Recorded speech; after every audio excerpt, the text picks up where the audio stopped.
It's the most absurd, ridiculous, puerile, cruel, unkind set of behaviours. He's just a very stupid young man that's behaved in a very stupid, unkind fashion. And I'm not sure he'll survive this. But we must be able to live in a redemptive society. We must be able to live in a situation where somebody looks at themselves and go, the hell was I thinking?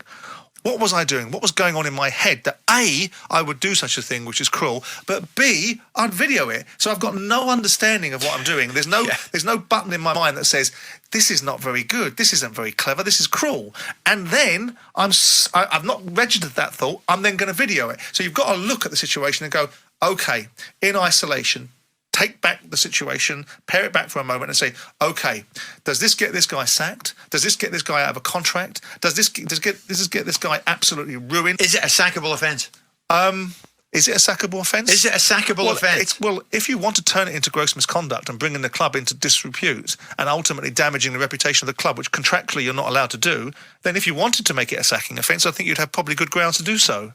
If you want to make it that way, if you want to get into the nuts and bolts of what this player was thinking, why he would do such a thing, and if you can find anything in there that gives you some cause to think that there was a prevention or a bit of redemption in there and a bit, sorry, people are not going to like this, a bit of PR management to get the situation under control, then I think most owners would look at it from that point of view. I'm sure there'll be other owners, maybe owners that have a different viewpoint about the world, that might say, ultimately, I don't care what this player costs, I don't care what the economics of it are, I don't care, he's just guilty of the most deplorable offence, so he gets sacked.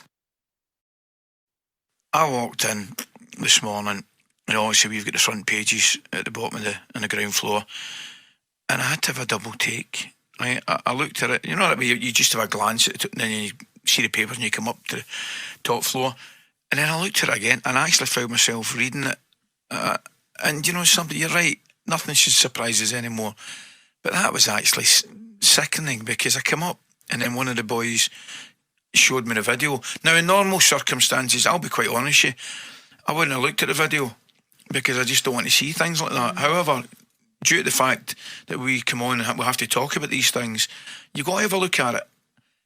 And it was sickening, it was pathetic, it was bullying of the extreme, and it just, I don't know, it just, again, tarnished the image of professional footballers. It was embarrassing and shocking and horrible at the same time. It was all of those things.